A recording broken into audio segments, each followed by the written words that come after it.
Olá! Esta videoaula iniciará a unidade 9, que é sobre o momento de inércia. Com isso, nós vamos ver a definição do momento de inércia tanto para a área quanto para a massa, analisar o teorema dos eixos paralelos e raio de giração para o momento de inércia, ver a aplicação desses conceitos em áreas compostas e avaliar o momento de inércia máximo e mínimo conforme o produto de inércia de uma área, eixos inclinados e círculo de Mohr. Como consequência, nossos objetivos vão ser a descrição e determinação do momento de inércia, tanto considerando o momento de inércia retangular quanto polar, o desenvolvimento dos teoremas e leis vigentes para o momento de inércia e as aplicações. O momento de inércia para a área, ele não tem significado físico algum. É apenas uma propriedade matemática que representa o segundo momento de área em relação ao eixo. Vimos em unidades anteriores o primeiro momento. Apesar disso, é muito comum encontrarmos nas fórmulas de mecânica o momento de inércia, seja em mecânica dos fluidos, mecânica dos materiais, mecânica estruturais, projeto mecânico. Temos diversas aplicações. Isso acontece porque o momento de inércia é uma propriedade geométrica de uma área que é usada para determinar a resistência de um elemento estrutural ou a localização de uma força de pressão resultante atuando sobre uma placa submersa em um fluido. Logo, é importante o engenheiro estar familiarizado com os métodos utilizados para determinar o momento de inércia. Lembre-se, a palavra de inércia aqui vem da similaridade entre a fórmula matemática das integrais para momento de área de segunda ordem e aquelas dos momentos resultantes das chamadas forças de inércia, presente em corpos de rotação. Ou seja, não é a definição clássica de inércia que nós vamos verificar agora. O nome, a palavra, está sendo utilizado no momento de inércia para a área porque tem uma certa similaridade.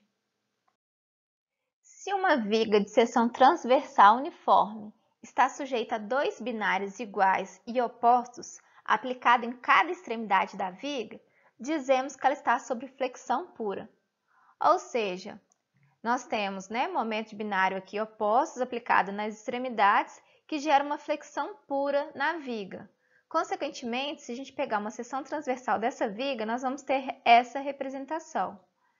Podemos dizer então que nessas condições, as forças internas em qualquer seção da viga são forças distribuídas cujas intensidades variam linearmente com a distância y entre o elemento de área e o eixo que passa pelo centroide da seção. Então, se a gente verificar um outro modelo de viga, nós temos aqui uma representação no qual nós temos uma seção aqui x, um eixo y, uma seção transversal, e à medida que a gente varia essa altura, que seria o nosso y, a gente tem uma variação da força envolvida, tá vendo? A força vai aumentando conforme essa distância y. O que podemos dizer, então, com base nisso? Que o eixo x, nessa imagem, ele é conhecido como eixo neutro da seção. Se observarmos, na parte inferior ao eixo y, nós observamos uma tração, enquanto que na parte superior nós observamos compressão. Ou seja, nós temos aqui que sobre o próprio eixo x, as forças são nulas, e por isso ele é chamado de eixo neutro da seção. Por definição, nós temos que a intensidade das forças resultantes ela é dada por essa fórmula. F é igual à integral de A de KY dA. Se a gente observar, cada força dada no elemento infinitesimal da seção transversal, se a gente pegar ali uma área infinitesimal, ela vai ser dada de KY, que é a nossa altura ali, delta A. E aí, o que a gente pode fazer com base nisso, Essa integral, ela vale o quê? Y barra A. E ela é igual a zero, dado que o centroide da seção vai estar localizado sobre o eixo x. Assim, a viga estará sujeita apenas a um binário, que é o quê? O momento fletor, que vai ser igual à soma dos momentos, que é dada por y delta f, certo? Logo, nós teremos o momento de inércia da área com base nesse raciocínio. Em outras palavras, dado que a força, né, depende de y dA, se a gente fizer essa integral aqui da área, a gente vai ter o quê? Y barra, né, dado o nosso centroide, vezes a área. E aí a gente sabe que vai ser igual a zero, dada a localização do nosso centroide, ok? Então, se a gente pegar uma área qualquer, nós vamos ter aqui, né, um elemento infinitesimal dA, delta A aqui. Esse elemento infinitesimal vai estar uma distância y do eixo x, uma distância x do eixo y e uma distância r aqui da nossa origem. E aí a definição de momento de inércia, conforme vimos agora há pouco, ela vai ser dada pela essa forma, que é a distância, né? Se eu quero saber o momento de inércia em relação ao eixo x, vai ser a distância da área até o eixo x ao quadrado, y ao quadrado, vezes a área infinitesimal que a gente está analisando. Então, a gente vai ter o momento de inércia infinitesimal em relação ao eixo x. De forma análoga, né, a gente tem quando a gente analisa para o eixo y, que vai ser o quê? X ao quadrado, o nosso dA aqui, delta A, ok? Então, se a gente quiser avaliar os momentos de inércia, né, para uma área como um todo, o que nós temos que fazer? A integração, né, disso, que é justamente, né, analisando o momento em relação ao eixo x, integral de área aí de y ao quadrado dA.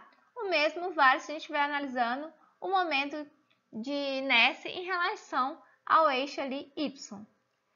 Ok, vimos em relação ao eixo x e em relação ao eixo y, mas a gente também pode, né, analisar essa quantidade em relação ali ao polo O ou eixo z, que estaria saindo ali no nosso plano, vindo na nossa direção, certo?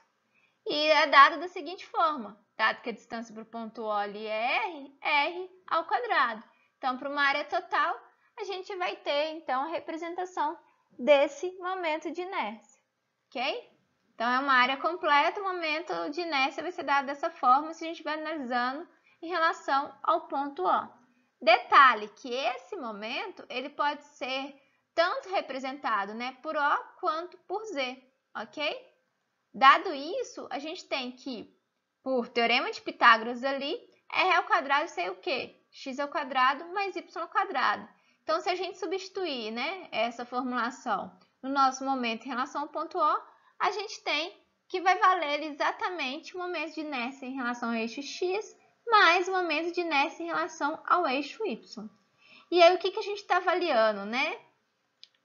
A gente tem momentos de inércia retangulares quando falamos em relação a x em relação a y, e momento de inércia polar quando a gente está falando em relação ao polo O ou o eixo z, ok? Dado ali como ponto de origem, né?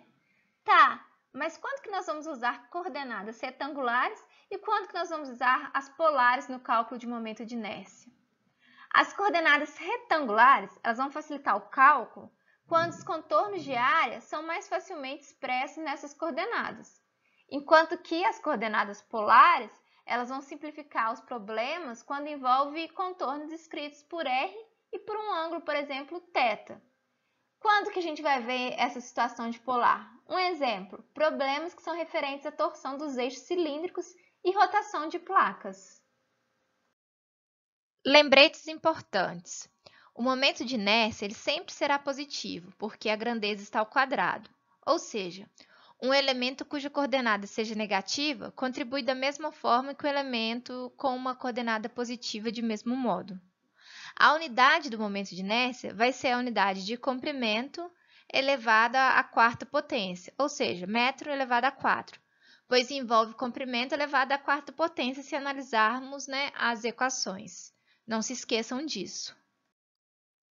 Note que para calcular os momentos de inércia retangulares, que seriam o nosso x e o nosso y de uma superfície, nós podemos aplicar três métodos. As análises nesses métodos elas são feitas, né, com base no tipo de elemento infinitesimal que a gente escolhe.